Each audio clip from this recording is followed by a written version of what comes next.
Estamos começando mais um programa ligado no esporte pela TV Paula em Cubatão.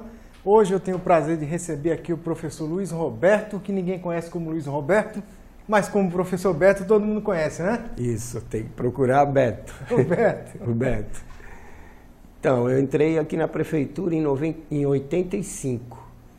Comecei como auxiliar de educação física, então eu trabalhava na limpeza do centro esportivo toda segunda. E de terça a sexta eu dava aula. Aí você entrou na prefeitura, mas você trabalhava na limpeza, mas você já tinha vínculo com o esporte? Eu joguei basquete mais ou menos uns 20 anos. E joguei voleibol, fiz natação. Praticamente o esporte... Você jogava pela equipe de Cubatão? Pela equipe de Cubatão. Primeiro o basquete foi o Mono, que era lá do Santa Cecília. Depois veio o Milton. Aí nós ficamos com o professor Milton.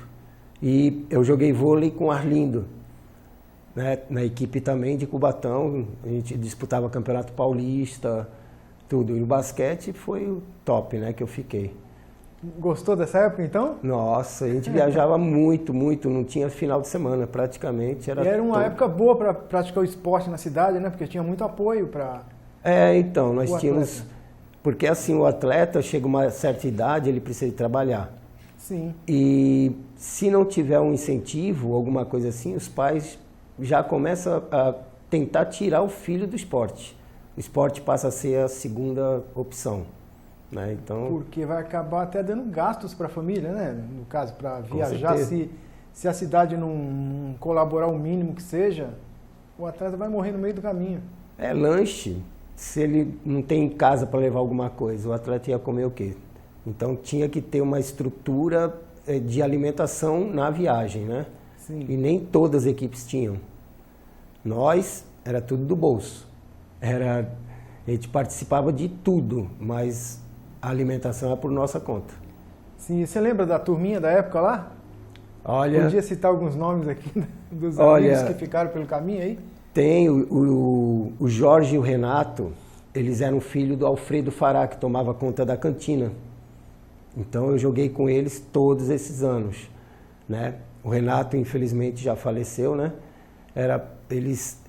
O Melado e o Meladinho, que só conhecem ele por esse nome. Se chamar o nome deles também ninguém sabe, né? Então jogavam com a gente também o Marcelo Campinas, que era sobrinho do Armando Campinas, jogou com a gente todos esses anos. Então nós ficamos o Sinoca, o Maritália, que era dono da gráfica ali, também. Essa era a nossa turma. E todo ano estava junto, todo ano. E vocês eram bem competitivos nos eventos? Era. E tinha atletas que até vinham de fora para somar com a gente, né? Inclusive um que jogou com a gente aqui tinha o nome aqui da Miguel Couto. E o nome dele era Joaquim Miguel Couto. É verdade? Então ele jogou um tempo com a gente, alguns anos com a gente aqui também. Então os atletas vinham por causa do trabalho, que era bom, né? Então eles vinham participar, ficavam um ano com a gente aqui, mas também sem ganhar nada, né? Então, despesa de condução, de alimentação, de lanche, era tudo por conta deles, né? E as conquistas dessa época, você pode lembrar algumas? Da equipe em si? Jogos regionais... Você tinha que classificar nos regionais para ir para abertos. Então nós, praticamente, a gente estava em todos abertos, nós classificávamos. A gente tinha uma equipe, a gente treinava muito, né? Sábado, domingo. A nossa turma, quando não estava treinando, a gente estava treinando à parte. Então a gente praticamente vivia do esporte. Onde vocês treinavam? Aqui no Castelão mesmo, hoje o Romerão, né? Porque tinha o Anilinas também, que era muito bem frequentado, né? O pessoal do... então, nós íamos para lá porque a gente fazia praticamente um social lá, que daí reunia, né, atletas de outras modalidades, brincavam com a gente, então a gente vivia no Anilinas. Quando eu não estava treinando no Castelão, estava no Anilinas. Tempo bom, né, da Anilinas naquela época? E tudo limpinho, né? Sim. Tudo arrumado, tudo, nossa... Dava gosto de você ir nesses lugares. E a geração de hoje, a gente fala que a gente pegava a bola, né? Lá na secretaria, jogava o dia todo e no final do dia devolvia a bola lá. Era mesmo. Eles emprestavam na confiança. Sim. Eles emprestavam material nós pegávamos lá e depois devolvia no final. É verdade, hoje é inacreditável isso, mas era assim que acontecia. E o vôlei? Voleibol eu participei com o Arlindo, né? E aí depois o Arlindo parou. Eu também já, quando ele parou, eu já estava trabalhando com preparação física das equipes de Cubatão. Então, praticamente eu trabalhei com todas de quadra. Basquetebol feminino, e trabalhei as duas categorias, masculino e feminino. Basquete, handebol. Isso já na prefeitura? Já na prefeitura. Que já tinham relocado você de função? Isso. Quando eu passei para professor, que foi em 89, aí eu comecei a dar aula de ginástica praticamente na prefeitura. E como é que foi isso aí? Quem chamou? O Melado. O Melado, ele colocou as meninas para fazer ginástica e ajudava muito por causa da coordenação. Aí ele gostou do trabalho, me chamou para trabalhar com ele. Aí através dele eu fiquei 20 anos basquete com ele. Então era todo ano jogos regionais, jogos abertos, joguinhos, a gente estava em todas as competições. Aí você estava ali sempre ajudando na preparação do... Depois do basquete, aí eu fui pro vôlei, aí trabalhei com o Arlindo ainda, depois fui pro basquete com o Milton. De aluno eu passei a assistente lá na parte física. Como é que foi a transição aí de eles deixar de ser aluno, de ser atleta, para você tomar a frente dos que estavam chegando? A experiência que eu peguei foi mais assim com o basquete feminino. Depois, as conquistas, foi o pessoal, assim, as outras modalidades, olhando os resultados, né? Os técnicos que praticamente me chamaram para trabalhar com eles. Aí eu fiquei, vários anos com todas as equipes aí de competição, de quadra. Sim. Gaúcho, trabalhei com Gaúcho, depois com o Wendel, né, que assumiu quando o Gaúcho faleceu. Sempre na preparação técnica? Sempre preparação física. Da época do Gaúcho, como é que foi essa experiência? Porque ele marcou uma história aqui na cidade, né, o Aimoré. O Aimoré. Nossa, era reconhecido onde nós íamos no estado, todo mundo considerava o Gaúcho e o Aimoré. Todo mundo conhecia o Aimoré. Ele levou para o estado inteiro praticamente. E eu sempre falo, o ginásio ficava lotado quando o Aimoré jogava, principalmente as finais de campeonato, né? O pessoal nem imagina hoje como é que ficava lotado o centro esportivo para ver uma partida de futebol de salão. Eu tinha comentado com o pessoal que nós tínhamos que ter um arquivo vivo, um arquivo de todo mundo que passou por Cubatão. Morreu a história, você não sabe. Ninguém sabe. Se eu quiser ir lá pesquisar quem competiu nessa turma, quem foi... Nós não temos esse arquivo de todas as modalidades. E cada vez que nós participávamos de jogos regionais, tinha que ter foto, filmagem, tudo, e isso ia para o arquivo. Então, até um atleta de fora, que viesse jogar aqui em Cubatão, participar com a gente, ele um dia, se ele quisesse, vou buscar lá que eu tenho um documento, né? Eu tenho alguma coisa para lembrar de quem jogou comigo, da época. Da minha história. Então, quer dizer, o esporte ficou... O DIC, nossa, o atletismo trouxe de conquistas para Cubatão, né? E só ficou quem participou. Na história de quem participou, na lembrança, né? Lembranças físicas são poucas, né? Fotos, vídeos, até reportagens, matérias, acho que são poucas. Deve estar esparramado por aí na gaveta de algumas pessoas, né? Mas não tem, como você falou, um núcleo que guardou esse aqui poderia ter, né?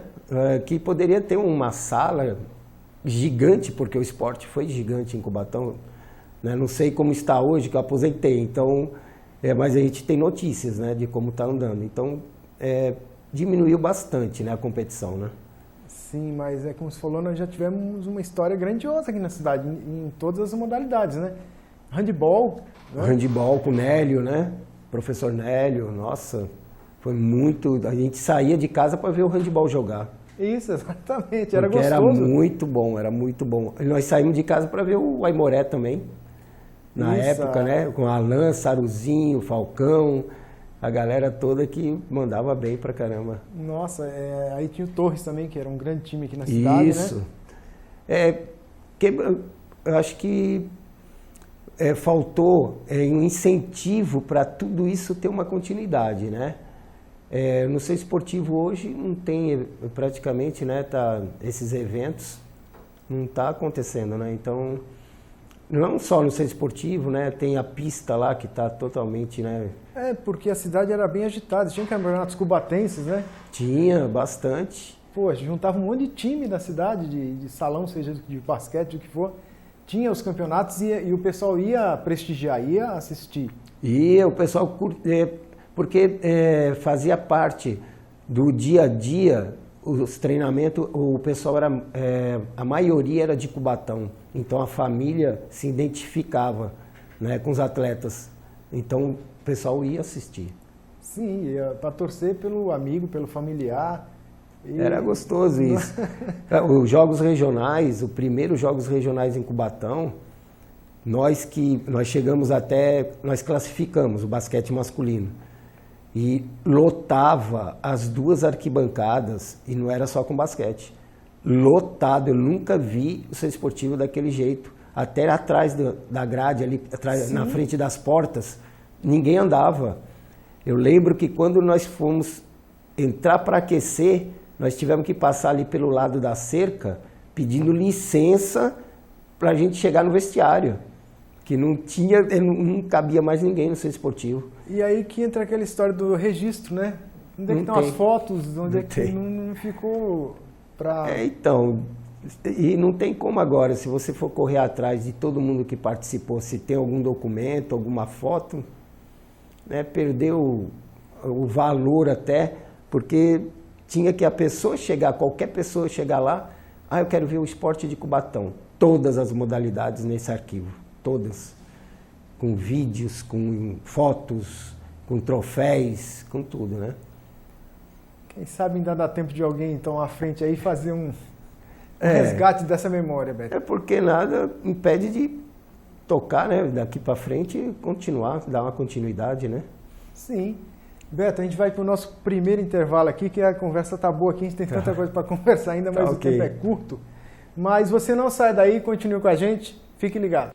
Chaveiro Universal Balula, especializado em chaves de segurança para sua residência e para o seu automóvel. Chaves codificadas, cópia de tag para acesso e fechadura digital. Além de tudo isso, você encontra aqui os mais diversos acessórios para sua empresa e residência.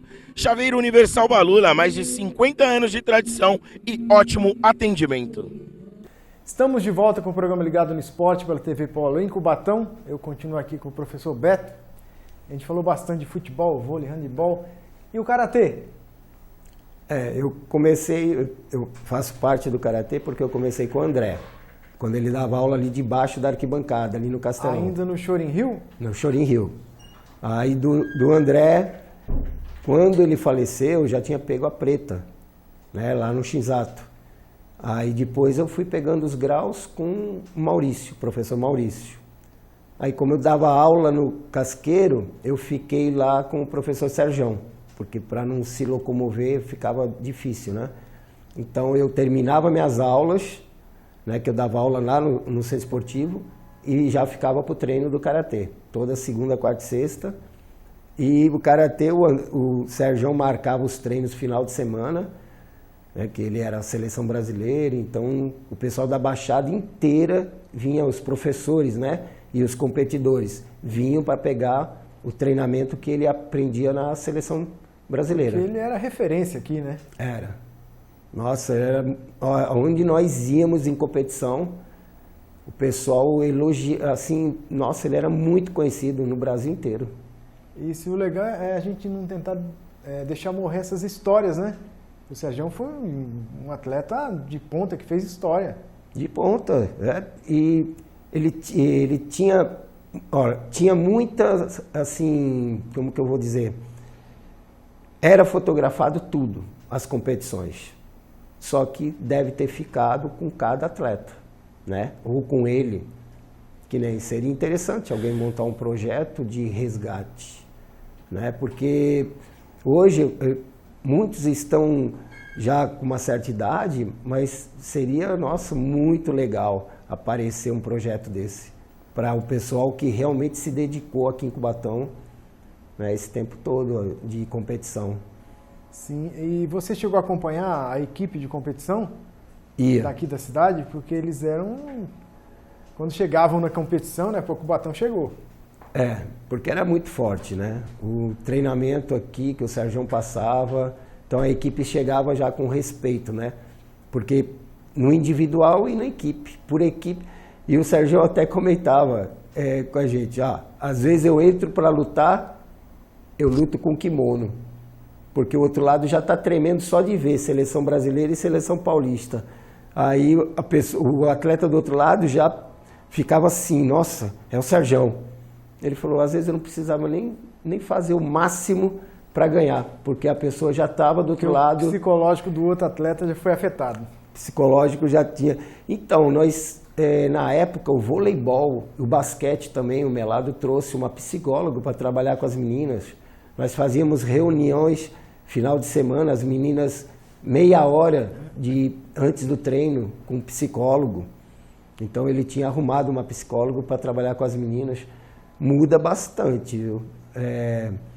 O atleta pensa totalmente diferente quando tem um trabalho mais estruturado assim. Porque quem está acostumado, a gente sabe que o psicológico do atleta derrota ele antes de iniciar a partida ou a luta, ou seja o que for. Se ele não estiver preparado, né, psicologicamente, ele já chega derrotado. Com certeza. Eu criei assim um treinamento, eu usei isso no basquete e usei no handebol, porque você faz luta também, eu também fazia. Então eu apliquei a luta, ninguém ia aprender a lutar, mas eu levava karatê, kickbox, na época eu levei o professor Márcio, o karatê foi comigo, jiu-jitsu, eu dei uma postura que elas tinham que, no que eu passava de tudo isso, elas tinham que, não podiam medir o adversário, porque era 1 contra 1. A luta é 1 contra 1. Então eu coloquei na cabeça delas que você tem que sair daquela posição que às vezes é incômoda, daquela situação que é incômoda, porque você treina também. O outro lado treina, mas você treina. Então eu utilizei todas as artes marciais antes de ir para os Jogos Abertos em Santos. Nós ficamos alojados no Pita, basquete feminino adulto. As meninas fizeram capoeira, eu trouxe o professor de capoeira, fizeram kickbox, fizeram karatê, fizeram jiu-jitsu. Então eu trazia o profissional, antes de começar o treino delas, elas iam para o salão e faziam arte marcial. Elas não iam aprender a lutar, mas elas não iam... tinha a disputa em dupla, que elas até riam, né? Porque nunca fizeram luta, mas eu acho que deu um resultado. Porque eu falei, você não pode medir a outra pessoa. Você tem que ser mais você porque você treina muito. Você treina muito. Então o outro lado também treina. Então agora vamos ver quem é melhor. Você aplicou a filosofia das artes marciais, né? No esporte de quadra. Isso, é legal isso aí, bem inteligente da sua parte. Então, nós queríamos que... nós aproveitamos uns jogos que tinham professores de xadrez. Você tem que raciocinar muito rápido. E nós falamos com a professora de xadrez para quando a gente estivesse trabalhando aqui em Cubatão, elas iam fazer meia hora de xadrez para desenvolver a parte, né, psicológica rápida. Então, para montar estratégia. Então ajuda. Eu acho que tudo ajuda um pouquinho. Eu levei elas para fazer salto em distância e salto em altura. Elas não sabiam fazer atletismo. Mas eu falei, a mecânica iria ajudar no trabalho de quadra. Em corrida de velocidade, em salto em distância, salto em altura, elas iam ganhar uma coordenação totalmente diferente do que ficar ali, só ali. É basquete, vôlei, handebol é handebol. Não, vamos tirar do meio que elas participam. E um outro esporte ajuda na coordenação. Sim, é legal você ter essa ampla visão, né, do esporte. Eu tentava trazer o máximo de trabalho psicológico para elas. Então, queira ou não queira, elas tinham que aplicar aquilo no dia a dia de treino. E elas vinham falar mesmo, eu já não estou mais com medo daquela menina. Eu falei, mas elas nem aprenderam a lutar, né? Elas só não pode medir a outra pessoa, o outro atleta. Então acho que deu algum resultado legal. Tá, isso é legal, bem inteligente da sua parte. E você teve algum caso assim, como professor, de ver o seu atleta derrotado pelo psicológico? Bastante. Bastante, né? Bastante. É só você mudar a camisa do outro lado. Eu falava para elas assim, brincando, coloca lá, batatinha e piriró na camisa, né? Foi um termo que eu achei. Então agora eu jogo. Com batatinha e piriró você joga, você compete. É a mesma coisa na luta. Tira o uniforme e o lugar de onde é aquela pessoa. E o nome, não tem nome, sem nome. Você vai encarar. Você vai, às vezes, lutar de igual para igual, isso na arte marcial. E na competição a mesma coisa. Colocou camisa, identificou o atleta do outro lado, já muda o psicológico. E tem vezes que o atleta, o adversário, ele está mais abalado que o nosso, mas o nosso não tem essa noção, né? De que o outro também está abalado porque vai lutar com o nosso atleta. Então, e o aquecimento, ele é fundamental em todas as modalidades. Então eu buscava uma forma de sair do tradicional. Eu cheguei a levar bexiga de gás, assim, bexiga, mano. Reuni elas no aquecimento, enche as bexigas. Aí elas, pra gente jogar contra time top, contra times que tinha menina de seleção brasileira, tudo. Aí o que elas vão fazer? Eu falei, vai trabalhar. Aí eu criava alguns exercícios para desenvolver agilidade, velocidade, tudo com as bexigas. É que não dá para mostrar, mas elas curtiram. Quer dizer, eu tirava aquela tensão do aquecimento, senão fica um negócio muito taxativo. Vou aquecer e vou jogar. Não, você vai aquecer, só que você vai brincar no aquecimento, sem perder o foco. Aí elas brincavam, aquecia nos exercícios que eu mandava bater nas costas das meninas, uma batendo nas costas da outra para relaxar. Aí eu criava coisas para tirar aquela tensão do jogo.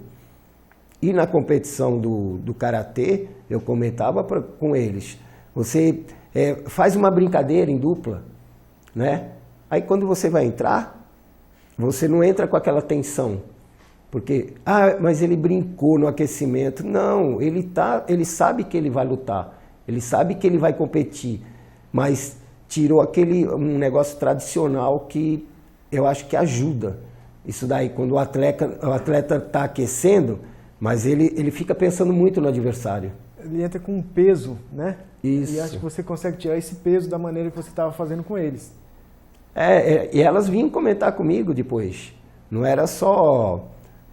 sabe, assim, de momento, e depois passava, ninguém falava nada não, elas vinham comentar, pô Beto, a gente entrou mais solta, a gente entrou para se divertir, correr, saltar, marcar, não sei o que, então realmente deu um resultado. E um que eu coloquei também, um outro método, e isso serve também para a arte marcial, você acabou o treino, relaxa. No caso do karatê, ou kickbox, judô, jiu-jitsu, muay thai, tudo. Acabou o treino. Agora vocês vão trotar, batendo papo. Nada sobre o treino e nada sobre a luta. E nada sobre o jogo. Vocês vão bater um papo do final de semana, de qualquer coisa. Vocês podem, da novela, fala de novela. Menos do jogo ou menos da luta. Aí o que acontece? O atleta, o psicológico, a cabeça dele falou que já acabou, ele não vai fazer mais nada. No treino a mesma coisa, ele não vai fazer mais nada, ele não vai treinar mais, que acabou o treino. Então 5 minutinhos correndo, batendo papo, aí para e alonga. O corpo está solto para alongar, do que terminar e já ir alongar, está tudo tenso, a musculatura está toda tensa. Então na hora o alongamento não funciona. E essa descontração, você vai soltando a musculatura, você vai soltando o corpo, e é onde o alongamento vai funcionar. Isso eu fazia, e eles no outro dia, adulto, masculino e feminino. Eles vinham comentar comigo no dia seguinte. Pô, Beto, a gente ficou mais solto com aquele alongamento, com aquela corrida. Só que quando perde, ninguém quer correr, né? Você mandar dar 5 minutos, o atleta vai olhar para você e falar, ah, que isso, pô. Ou então no treino mesmo, pô, tô louco para ir embora. Mas não é para o professor esses 5 minutos, é para o atleta. Para você conseguir um alongamento que vai ajudar ele a não ter lesões, a não ter ele chegar solto em casa. Aconteceu comigo. Eu travei o pescoço no treino, não soltei nem nada, chegou em casa tomando banho. Quando eu raspei a cabeça, travou. Eu fiquei 2 semanas fazendo fisioterapia. Por quê? Você sai do treino e vai embora.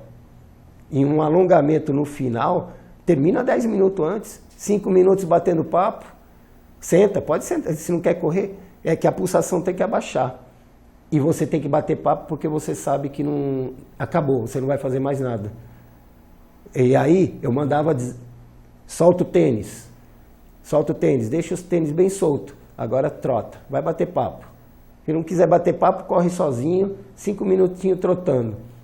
E é complicado, porque às vezes você está na área de competição e os atletas, e tinha muita gente na arquibancada, aí você ainda correndo depois que competiu, mas é para você, não é para o técnico. Sim. Beto, nosso tempo aqui está indo embora, você acredita, cara? O papo tá bom, né? Tá legal. Tá legal, pô. Aproveita esses segundos finais, manda um abraço pro pessoal que passou pela sua história também, que a sua história é bem vasta, né?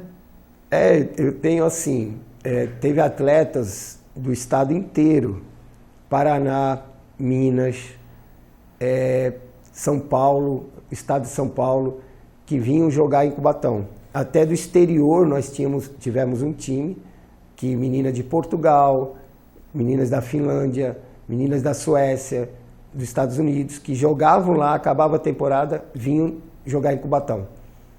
E porque a equipe, elas se conheciam. Então, o que eu falo? Passa para as outras atletas, para os outros atletas, a experiência de vocês, porque a pessoa vive de experiência dos outros.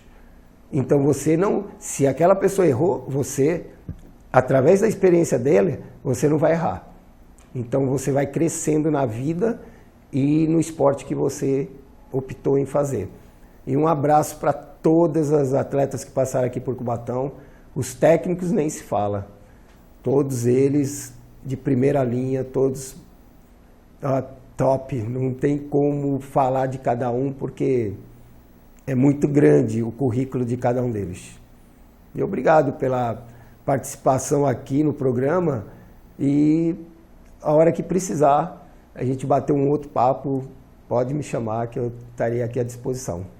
É isso aí, Beto. Mais uma vez, parabéns pela sua história, tá bom? Assim como tantos outros aqui na nossa cidade, que tem uma história linda para contar. A gente às vezes tenta trazer eles aqui e tem muita gente que a gente não está conseguindo trazer, mas aos poucos a gente vai trazendo. É legal, isso daí pode movimentar de novo o esporte, né? Através de vocês aqui, documentando e passando registrando um pouquinho da história, né? Legal. Através de quem viveu a história. Obrigado por ter me convidado. Obrigado. Foi um prazer e você não sai daí, continue com a TV Polo. Tem mais programação da cidade para vocês, continue com a gente. Fique ligado.